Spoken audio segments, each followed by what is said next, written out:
أشهد أن لا إله إلا الله وحده لا شريك له وأشهد أن محمدا عبده ورسوله أما بعد فأعوذ بالله من الشيطان الرجيم بسم الله الرحمن الرحيم الحمد لله رب العالمين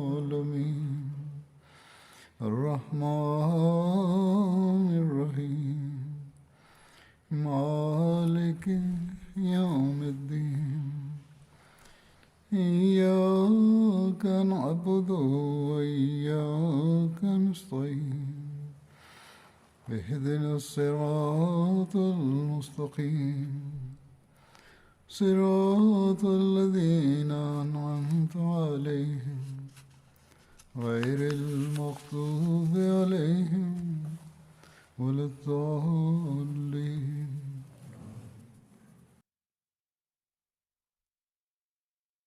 Hazreti Ebu Bakır Siddik radıyallahu anhu hakkında geçen hutbelerimde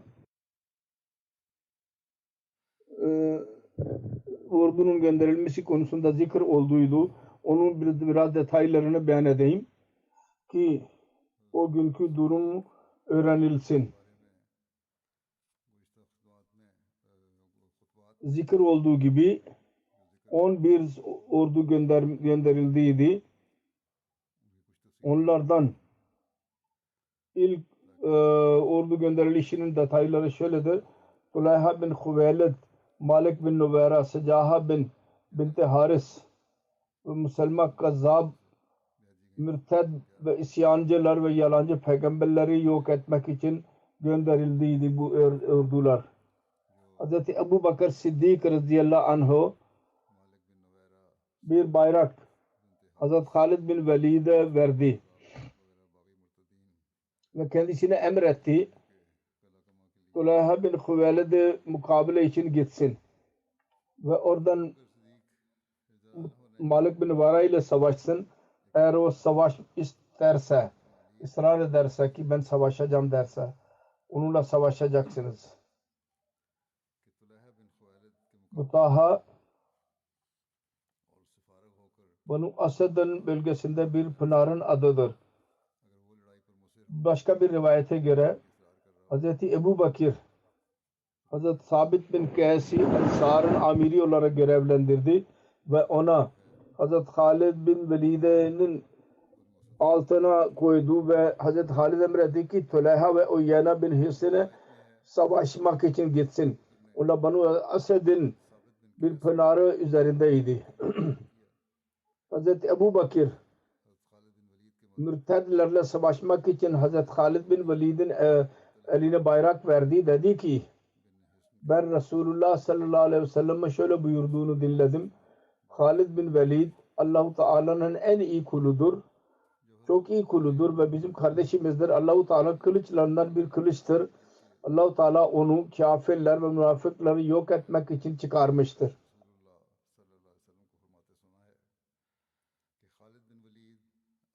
Hz. Ebu Bakir radıyallahu anh Hz. Halid bin Velid'i Tulayha ve Uyeyna'ya doğru gönderdi.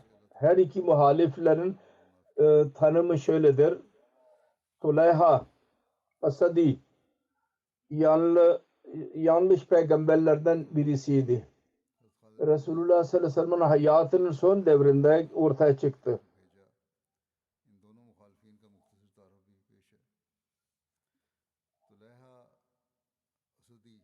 Adı Tulayha bin Huveylid bin Nufel bin Nazla Asadi idi. Amul Vafud yani o yılda 9 Hicri'de kendi kavmi ile birlikte Resulullah sallallahu aleyhi ve sellem'in hizmetine çıktı ve Medine'ye vararak Resulullah sallallahu aleyhi ve sellem'e selam verdi ve dediler ki biz sizin huzurunuza geldik. Şehadet ediyoruz. Allah dışında bir ibadette layık başka bir zat yoktur. siz Allah'ın Resulü ve kulusunuz. Dedi ki halbuki siz bize doğru birisini göndermediniz. Ve arkadaki insanlar için biz yeterliyiz.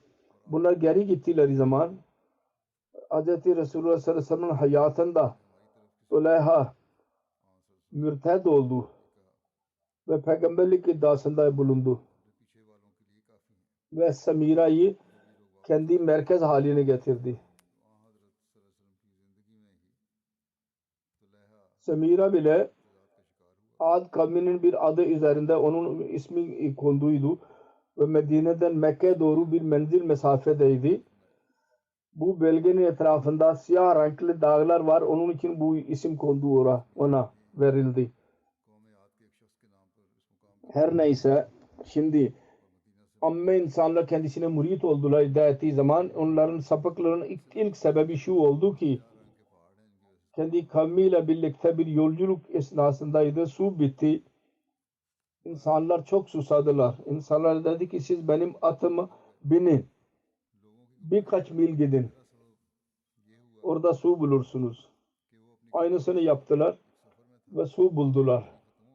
Onun için o köylüler bu fitneye yakalandılar. Belki suyu yerini görmüş olacak daha önce oraya gönderdi ve o cahil insanlar idiler.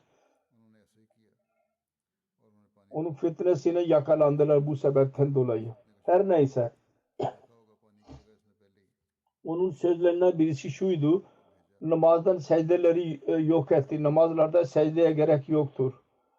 Ve düşünüyordu ki gökten ona vahiy iniyor. Musacca ve mukaffa yani şairane sözler vahiy olarak ileri sürüyordu. Tarihten öğreniliyor ki cahiliye devrinde kahiller musacca ve mukaffa yani şairane şeyleri insanların önüne koyarak korkutuyorlardı. Tuleyha bile kahin idi. Tuleyha Asid'in nefsi onu aldattı. Onun meselesi kuvvetlendi. Kuvveti çoğaldı. Ve Resulullah sallallahu aleyhi ve sellem onun muamelesini öğrendiği zaman Zarar bin Azd-ı Asadi'yi onunla savaşmak için gönderdi. Fakat Zirar'ın gücü yoktu. Onun kuvveti çoğaldıydı. Asad ve Gatfan her ikisi halif ona inandılar.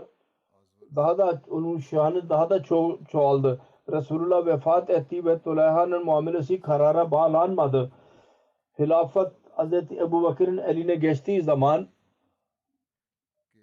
ve mürtedleri ezmek için ordu hazırladı ve liderleri görevlendirdi. Halid bin Velid'in liderliğinde bir ordu Tuleyha'ya gönderdi. Yalnız mürted değildiler. Müslümanlarla savaşıyorlardı ve onlara zarar vermeye çalışırlardı. O Yena bin Hisan kim idi? Onun hakkında yazılıdır. O Yena öyle bir insandır ki Ahzab gazvesi zamanında Banu Fuzara'nın lideriydi. Bu gazve esnasında kafirlerin 3 ordusu Bani Kureyza ile birlikte Medine'ye saldırmaya karar verdiler. Onlardan birisinin lideri Medine'ye saldırmaya karar verdi.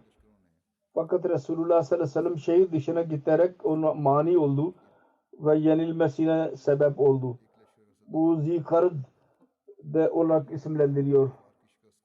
Uyana bin Hasan Mekke fethinden önce Müslüman oldu ve ona ortak oldu. Mekke fethinde Müslüman oldu. Hunayn gazvesi ve Taif'e dahi katıldı. Resulullah sallallahu aleyhi ve sellem ona 9 Hicri'de Banu Tamim'in cezalandırılması için 50 atlıyla birlikte gitti ve muhacir ve ensardan birisi yoktu. Bu seriyenin sebebi şu oldu. Banu Tamim Hz. Resulullah sallallahu aleyhi ve sellem'in amirini sadaka alarak gitmesine mani oldu. Sonra Siddiki bölgesinde bağilerle birlikte bu mürted oldu ve Tuleyha'ya yöneldi. Ve ona biat etti. Her neyse. Daha sonra Müslümanı dahi tekrar Müslüman olduydu. Bunlar İslamiyet aleyhinde savaştılar. Daha önce bile. Müslüman oldular, savaştılar.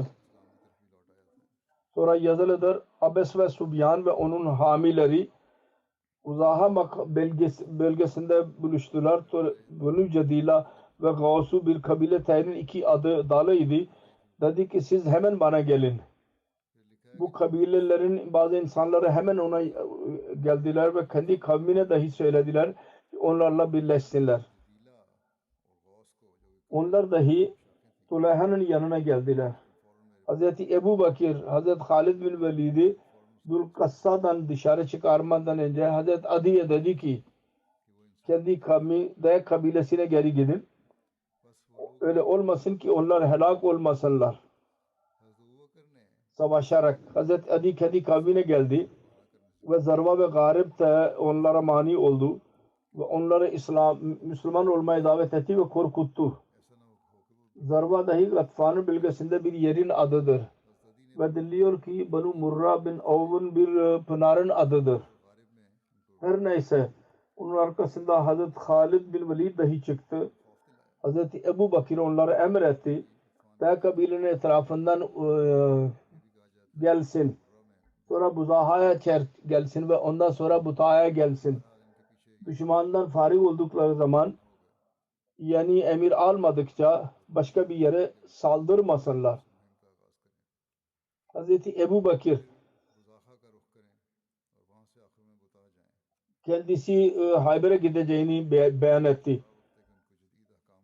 İnsanlarda meşhur oldu. Hazreti Ebu Bakir kendisi Hayber'e doğru çıkıyor ve oradan dönerek Halid ile Salma Dağı'nın etrafında birleşecek.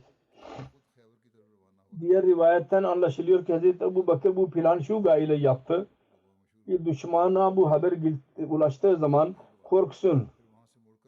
Başka bir ordu dahi geliyor. Halbuki bütün ordu Hazreti Halid ile birlikte göndermiş idi. Hazreti Halid yola çıktı. Buzaha'dan dönerek Aca'ya doğru yöneldi. Aca ve Salma iki dağdır.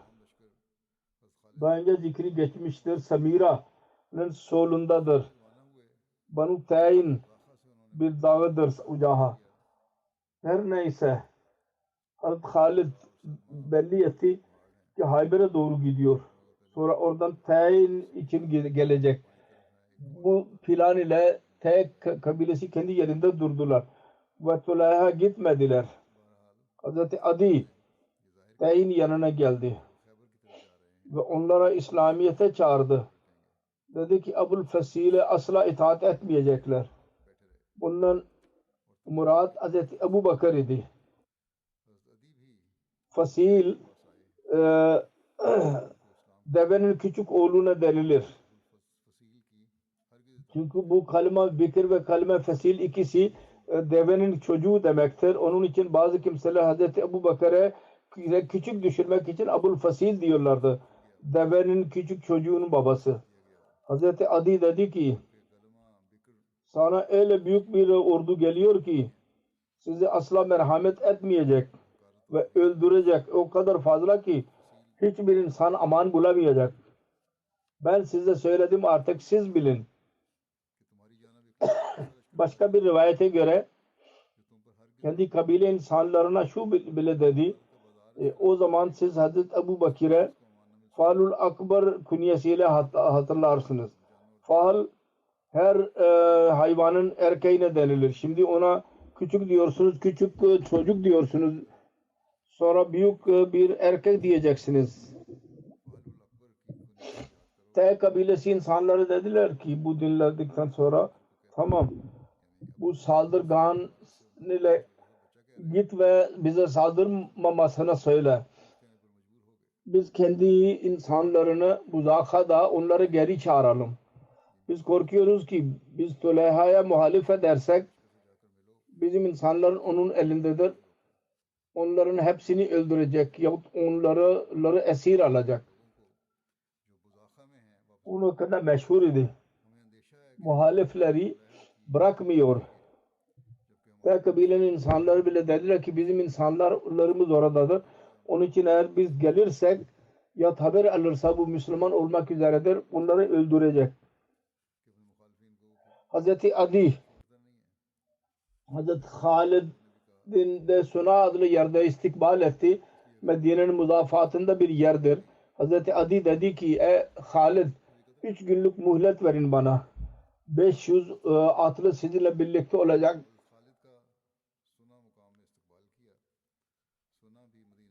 Siz onları kabile insanlarını cehenneme sokacağından daha iyidir. Hazreti Halid bu fikri kabul etti. Hazreti Adi kendi kavmine geri geldi. Kabile T'deki insanları adamlarını gönderdi kabilesini geri çağırmak için. Kabile insanları Tuleyha'nın ordusunda kendi insanlara mesaj gönderdi ki hemen geri gelsene çünkü Müslümanlar Tuleyha'nın T kabilesine saldırmaya karar verdiler. Onun için gelsinler ve onlara mani olsunlar. Bu fikir ileri sürdüler. Onlar kendi kavmine geri geldiler. Eğer böyle olmasaydı Tuleyha ve onun arkadaşları onları öldüreceklerdi. Sonra Ali tekrar Müslüman olmasına haber verdi. Bir yazar yazmıştır. Adi'nin bu çok büyük işidir ki İslami ordu için katılmaya davet etti. Banu Tayyin'in ordusu düşmanın ilk yenilgisiydi. Çünkü Tay kabilesi Arap'ın en kuvvetli kabilelerinden idi. Diğer kabileler onlara önem veriyorlardı. Onlar kuvvetini kabul ediyorlardı. Onlar korkuyorlardı. Kendi bölgesinde onların üstünlüğü vardı.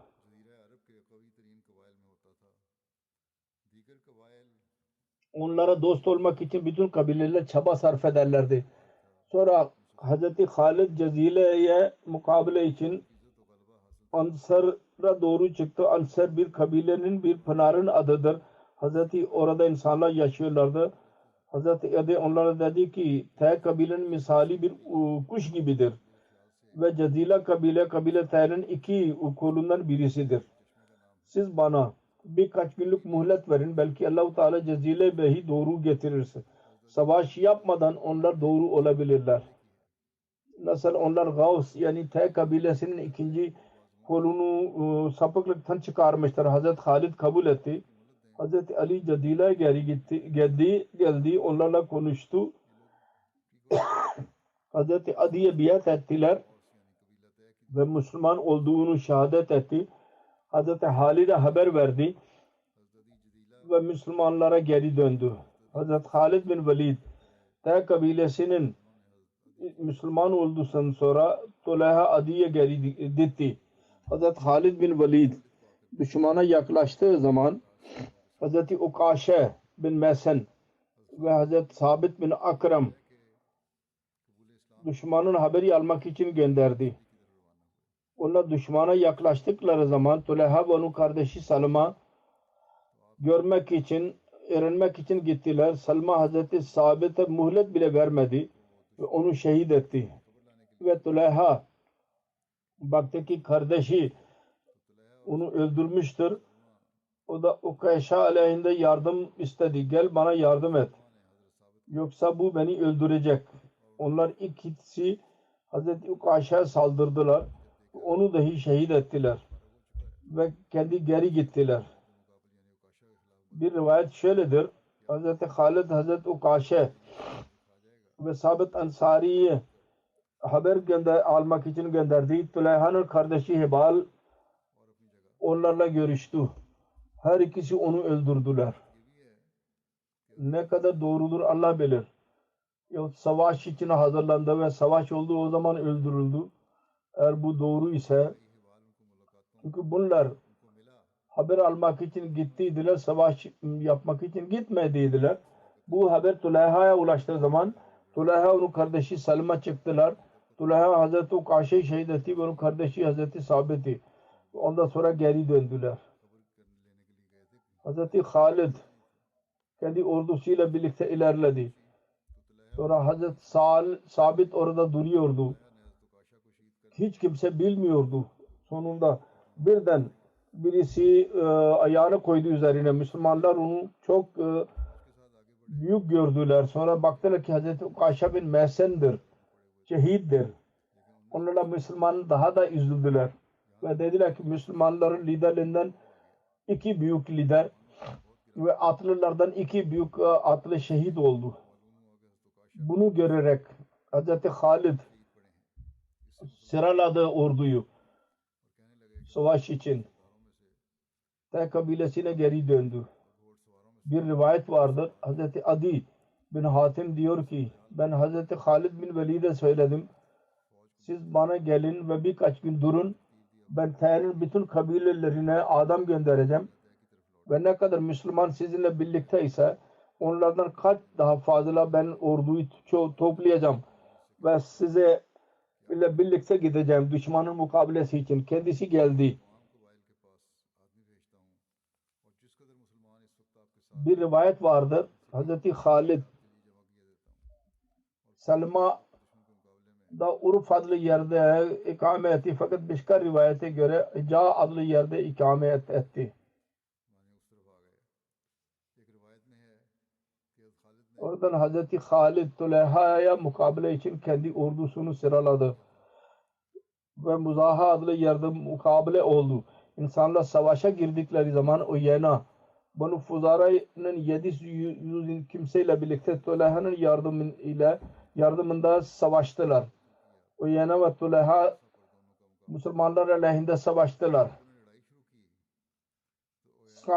Kendi çadırında duruyordu.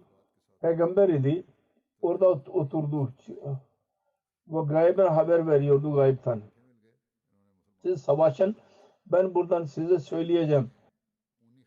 Netice ne olacak? İnsanlar savaşıyorlardı. Uyeyna eziyet gördü ve çok zarar gördü. Tuleyha geldi ve dedi ki hala Cibrail sana gelmedi mi? Biz orada yeniliyoruz. Sen diyorsun ki bana ilham oluyor, vahiy geliyor. Cibrail bana söyleyecek ne olacak? Şimdiye kadar netice çıkmadı mı? Cibrail gelmedi mi? Dedi ki hayır. Uyeyna geri gitti. Sonra tekrar savaştı. Tekrar mecbur oldu. Tekrar Tuleyha'ya geldi. Ve dedi ki Cibrail hala gelmedi mi sana? O dedi ki Allah-u Teala'nın adına yemin ediyorum ki gelmedi. Ne zaman gelecek diye sordu. Biz yenilmek üzereyiz. Sonra savaşa gitti. Şimdi yine başarısız kaldı. Tuleyha'ya gitti. Ve sordu Cibrail hala gelmedi mi sana? Tuleyha dedi ki evet geldi. Peki Cibrail ne dedi? Tuleyha dedi ki bana demiştir sizin için taştır. Müslümanların taşı girdiği gibi. Öyle bir olay olacak ki asla onu değiştiremezsiniz. O yana kalbinde dedi ki Allah bilir ki öyle olaylar olacak ki siz onu değiştiremezsiniz. Sonra kendi kavmine geri geldi. Ve kavmine dedi ki ey Banu Fuzara bu Tuleyha yalancıdır. Siz geri gidin. Banu Fuzara savaştan geri çekildiler.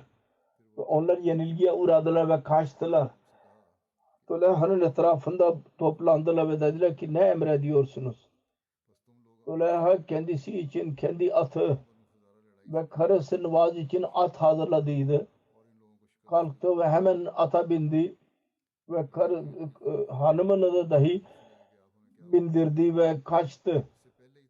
Ve dedi ki her kimin bu gücü varsa benim yaptığımı yapsın. Ve kendi ehlini korusun. Buradan kaçsın.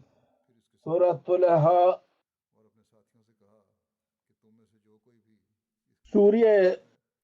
Suriye vardı. Birçok kimse öldürüldü.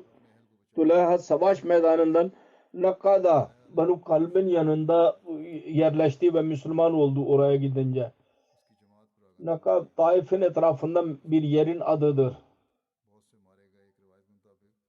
Bu bile denilir ki Hazreti Ebu Bakır'ın vefatına kadar Banu Kalb'de kaldı. Banu Amir amme insanlarla birlikte oturuyordu. Ve Süleym ve Havaza'nın durumu bile aynen böyleydi. Allah Banu Fuzara ve Tuleyha'ya yenilgiye uğrattı. O kabileler dediler ki biz hangi dinden çıktıysak aynısına tekrar geri geliyoruz. Tekrar Müslüman oldular. Allah ve onun Resulü sallallahu aleyhi ve sellem'e inanıyoruz. Can ve mal hakkında Allah ve Resulü'nün kararını kabul ediyoruz. Taberi'nin tarihinde bir rivayet vardır. Buzaha ahalisinin yenilgisinden sonra Banu Amir geldi. Dedi ki biz dine katılıyoruz. Biz daha önce çıktıydık. Hazreti Halid onlardan biat aldı. Buzaha yani Esed, Gatfan ve Tey'den aldıydı. Hepsi Müslüman olmak üzere itaat kabul ettiler. Müslüman olmak üzerine kelimeleri şöyleydi. Allah-u Teala'dan hakkında sizden söz ediyor ki Allah ve onun Resulü sallallahu aleyhi ve sellem'e inanacaksınız. Ve mutlaka namazı ikame edeceksiniz. Ve zekat vereceksiniz. Oğullarınız ve kadınlarınız tarafından dahi biat edeceksiniz. Onlar dediler ki tamam. Hazreti Halid, Asad, Gatfan, Havazin, Süleym ve Tey arasından hiçbirisinin beyatini kabul etmedi. Mürted oldukları zaman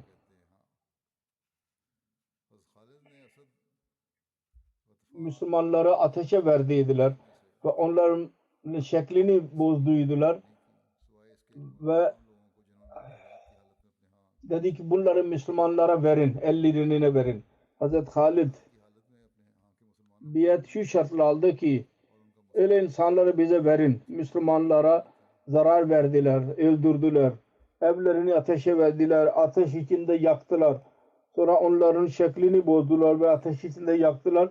Dediler ki onları bize verirseniz o zaman o sizin biatiniz kabul edeceğim. O suçluların hepsi suçlular gelsinler. Onlar bütün kabileler onları Hazreti Halid'in eline verdiler. Hazreti Halid onların biatini kabul etti. Müslümanlara zulüm yapanlara onların uzuvlarını kestirdi ve onları ateş içinde yaktı. Her neyse o nasıl Müslümanlara zulüm yaptıydılar. Daha hutbede beyan ettiğim gibi ceza olarak aynı şekilde onlara muamele yapıldı. Hazreti Ebu Bakır'ın hizmetine Hazreti Halid'in bir mektubundan bahsediliyor. Hazreti Halid bin Velid, Kurra bin Huzayra ve onun bazı arkadaşlarını yakaladı, bağladı iplerle ve Hazreti Ebu Bakır'a gönderdi ve kendisine yazdı. Banu Amir Müslümandan yüz çevirdiler. Bekleyişten sonra tekrar Müslüman oldular. Benim savaştığım kabileler yahut savaş olmadan barış yaptığım zaman onlardan hiçbirisinin biatini kabul etmedim. Sonunda onları bana göndersinler, getirsinler ki onlar Müslümanlara zulüm yaptıydılar. Ben onları öldürdüm. Hurra ve onun dostlarını ateşine gönderiyorum. Hazreti Ebu Bakir Hazreti Halid'e mektup yazdı. Nafi'den rivayet edilmiştir. Hazreti Ebu Bakir cevaben Hazreti Halid'e yazdı.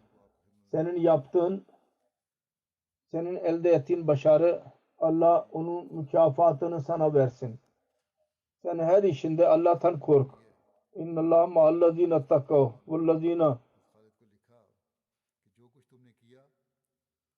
vellezîne hum muhsenûn. Şüphesiz Allah onlarla birliktedir, muttakilerle ve ihsan edenlerle beraberdir. Sen Allah-u Teala'nın işinde çaba sarf et ve tembel olma. Her kim Müslümanı öldürdüyse senin eline gelse onu mutlaka öldür. Öyle öldür ki diğer insanlar ibret alsınlar. Allah-u Teala'nın emrinden isyan ettilerse ve İslamiyet'e düşman idilerse onları öldürmekle İslamiyet'e fayda verebilirse onları öldürebilirsin. Hazreti Halid bir ay Buzaha'da kaldı. Bu gibi insanları yakalamaya devam etti. Böylece Hazreti Ebu Bakır'ın direktifine göre onlara ceza verdi. Kurra bin Huveyra ve Uyeyna bin Hesin esir düştüler ve Medine'ye geldiler. Tarih-i Taberi'de şöyledir. Hazreti Halid bin Amir'in muamelesini onlardan biat aldı ve Uyeyna bin Hasan ve Kurra bin Hubeyra'yı esir alarak Hazreti Ebu Bakır'a gönderdi. Onlar Hazreti Ebu Bakır'ın önüne çıktılar. Kurra dedi ki ey Resul'ün halifesi sallallahu aleyhi ve sellem ben Müslümanım. Hazreti Amr benim Müslüman olduğumun şahittir.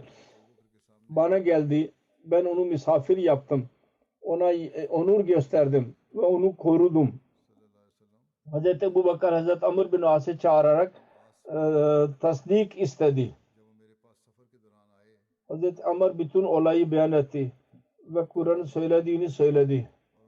Zekat konusunda onun konuşmasını beyan etti. Dedi ki ondan sonra beyan etmeyin. O dedi ki Allah'ın rahmeti olsun. Hazreti Amr dedi ki bu olamaz. Ben her şeyi Hazreti Ebu Bakır'a beyan edeceğim. Bütün konuşmayı beyan etti. Kurra zekat ile alakalı dedi ki onun mutalebesini yok edin. Araplar dinleyecekler. Zekat almayacak. Dedi ki sen kafir oldun. Kafir dedi ki o zaman zekat mutalebesini bir zaman ayırın. Biz kendimizde karar vereceğiz. Zekat verecek miyiz yok vermeyecek miyiz? Hazreti Ebu Bakır ona ceza vermedi. Onun sözlerini dinlemesine rağmen Hazreti Ebu Bakır ona ceza vermedi ve onu affetti. Uyeyna bin Hasan Medine'ye geldi. Her iki eli bağlıydı. Medine'nin ona diyorlardı ki Allah'ın düşmanı. Müslüman olduktan sonra yine mi kafir oldun? Dedi ki Allah adına yemin ediyorum ki ben şimdiye kadar Allah'a asla inanmadım. Hazreti Ebu Bakır ona ceza vermedi ve onun canını korudu. Başka bir yazar diyor ki Uyeyna Allah'ın halifesi Hazreti Ebu Bakır radıyallahu anh huzuruna getirildi. O Hazreti Ebu Bakır'e o kadar gördü ki beklemiyordu. Kendisi onun ellerini açılsın dedi. Sonra tövbe etmesini istedi. Uyeyna halis tövbe ilan etti ve hatalarını kabul ederek özür diledi ve Müslüman oldu. Sonra iyi olarak Müslüman olarak kaldı. Yanlı Peygamberlik adasında bulunan Tuleyha Asadi dahi Müslüman olduğuydu. Onun hakkında yazılıdır. Tuleyha Asadi'nin Müslüman oluşunun sebebi şu oldu. Haber aldı. Asad kabilesi Gatfan ve Banu Amir Müslüman oldular. O dahi Müslüman oldu. Sonra Hz. Ebu Bakır liderliğinde Mekke'ye gitti. Umre yapmak için Medine'nin yanından geçti. Hz. Ebu Bakır'a arz edildi. Tuleyha'dır. Hz. Ebu Bakır dedi ki ben ne yapayım? Onu bırakın. Şüphesiz Allah-u Teala onu İslamiyet'e doğru hidayet vermiştir. Tuleyha Mekke'ye doğru gitti ve umre yaptı. Sonra Hz. Ebu'nun halife oluşundan sonra ona biat etmek için geldi. Hz. Ömer ona dedi ki Ukaşa ve Sabit'in öldüreceksin. Asla ben seni sevemeyeceğim. Tuleyha dedi ki Emirül Müminin siz o insanlara niye üzülüyorsunuz?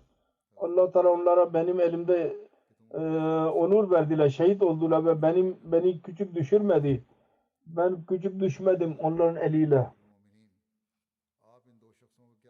Yoksa ben cehenneme gidecektim. Sonra ben Müslüman olarak Allah-u Teala'nın lütfunu ele geçiren birisiyim. Hazreti Ömer ondan biat aldı ve dedi ki ey aldatıcı bir insan senin kehaneten ne baki kaldı? Sen kahin idin. Hala yapıyor musun? Kahin dedi ki bir iki defa üflüyorum. Sonra kendi kavmine geri döndü ve orada mukim oldu. Irak'ın savaşında Tuleyha İranlılara karşı çok büyük işler yaptı. Müslüman olduktan sonra Irak'ın savaşında savaştı ve güzel savaştı. Ve Nahavand savaşında 21 Hicri'de şehit oldu.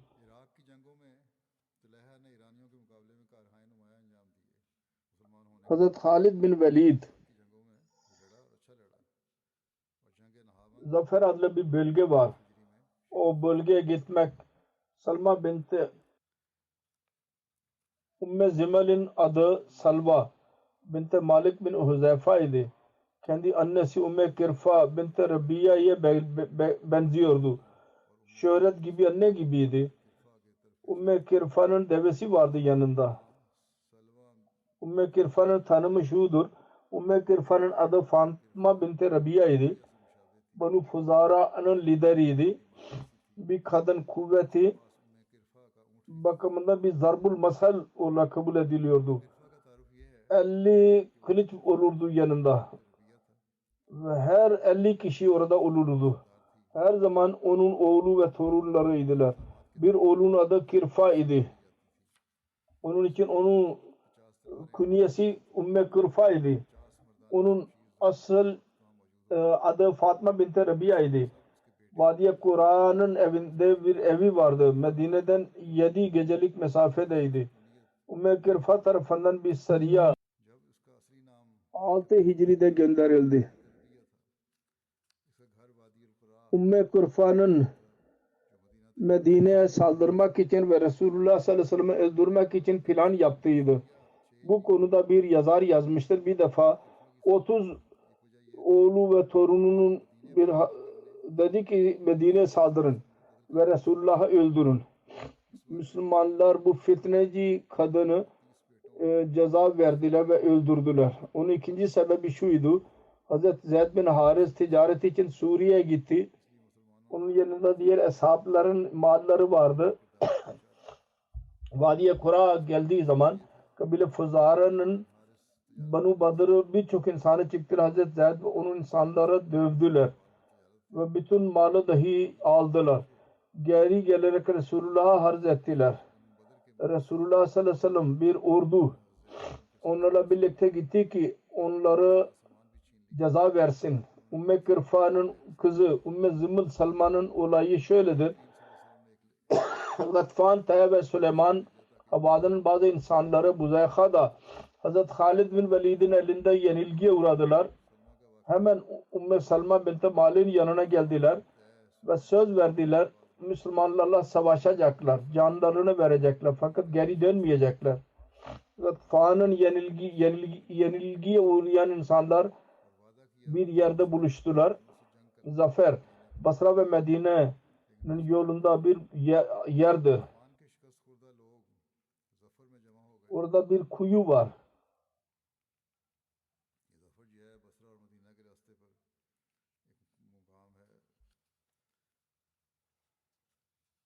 Medine ve Besre yolunda bir kuyu var. Orada Umme Ziml Salma onların yenilgisi üzerine hamiyet verdi ve savaşa emretti. Kendisi dahi diğer kabilelere dolaşarak Hazreti Halid için savaşmak için hazırlattı. Onlar orada buluştular ve savaş için cesaret gösterdiler. Müslümanlar için savaştır yolu insanlar ona geldiler. Daha önce Umme Kirfa'nın hayatında Umme Ziml Salma esir olarak Hazreti Ayşe ile geldiydi. Hazreti Ayşe onu azat ettiydi. Belli bir müddet sonra onun yanında kaldı. Sonra kendi kavmine geri gitti. Mürted oldu oraya gidince. Hazreti Halid ondan haber aldı. Suçluların İslam daveti ve insanların Umme Ziml Salma için çıktı. Onun kuvveti çok çoğaldıydı. Onun muamelesi şiddetlendiydi. Hazreti Halid ilerledi onunla savaşmak için. Çok büyük savaş oldu. Umme Ziml Salma kendi annesi gibi çok şanlı bir şekilde annesinin devesi üzerinde biniyordu. Her iki ordu arasında savaş oldu. Umme Ziml konuşma yapıyordu. Coşturuyordu ordusunu. Mürtediler çok kuvvetli bir şekilde savaşıyorlardı. Umme Ziml'in etrafında 100 deve daha vardı. Büyük cesurlar üzerindeydi. Ve Umme Ziml'i koruyorlardı. Müslümanlar Umme Ziml'in yanına ulaşmaya çalıştılar. Fakat onu koruyucular her seferinde geri döndürdüler. 100 adamı öldürdükten sonra Müslüman sonunda Umme Ziml'in devesinin yanına ulaştılar. Oraya ulaşır ulaşmaz Ümmü Zimal'i öldürdüler. Onun dostları devenin düştüğünü gördü.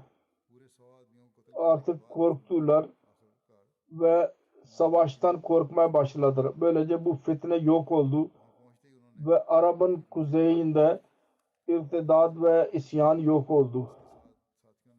Hazreti Halid, Hazreti Ebu Bakır'a bu müjde gönderdi, bu başarı, bu zikir daha devam ediyor. İnşallah Hazreti Ebu Bakır konusunda beyan edilecek. Şu anda kadar beyan ediyorum. Şu anda ben iki merhumun zikrini yapacağım. Onun cenazesini kıldıracağım Cuma namazından sonra. Birincisi Sabra Hanım. Rafik Ahmet Bhat'ın Siyalkot'un karısı. Geçen günlerde vefat etti. İnna lillahi ve inna ileyhi raciun. Allah Teala'nın lütfuyla Musiye'ydi. Merhume hakkında yazılıdır onun oğlu. Namaza bağlı, teheccüdü kaçırmayan, misafirperver, fakirleri seven iyi bir bayan idi. Hilafete derin bilgisi vardı. Hutbelerini dinlerdi. Vakfelere çok saygı gösterirdi. Nasim Bhatt onun oğlu murabbidir. Nijerya'da amal sahasında olduğu için annesinin cenazesine ve defnine katılamadı. Onun için cenazesini ben kıldıracağım. Onun bütün ailesi, kocası ve onun oğulları, torunları cemaatin hizmetinde ileri safhadadırlar. İkincisi Hazreti Süreyya Reşid Hanım. Reşid Ahmet Bajva'nın merhumun karısıydı. Merhume 20 Nisan günü Kanada'da vefat etti. İnna lillahi ve inna ileyhi raciun. Bu dahi iyi bir bayan idi. Takva, dua eden, fakirleri, misafirperver, uzun zamana kadar mahallenin sadar lacna görevini yaptı. Çocuklara Kur'an-ı Kerim okuttu.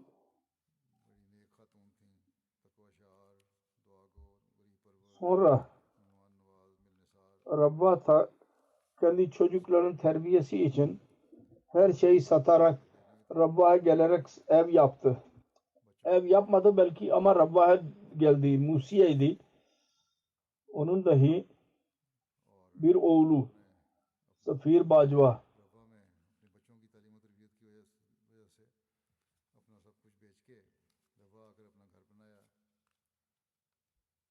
Rabb'a murabbidir. Rabba'dadır. Cenazeye katılamadı. Bir kızı dahi murabbinin karısıdır.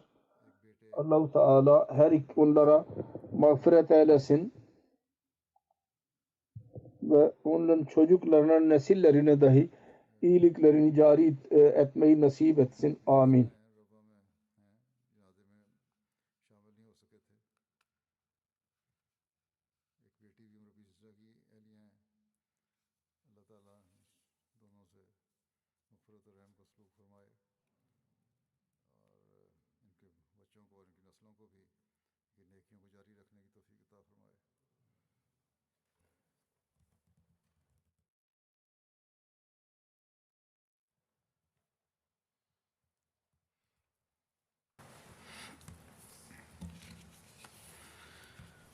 الحمد لله الحمد لله نحمده ونستعينه ونستغفره ونؤمن به ونتوكل عليه ونعوذ بالله من شرور أنفسنا ومن سيئات أعمالنا من يهده الله فلا مضل له ومن يضلل فلا هادي له ونشهد أن لا إله إلا الله ونشهد أن محمدا عبده ورسوله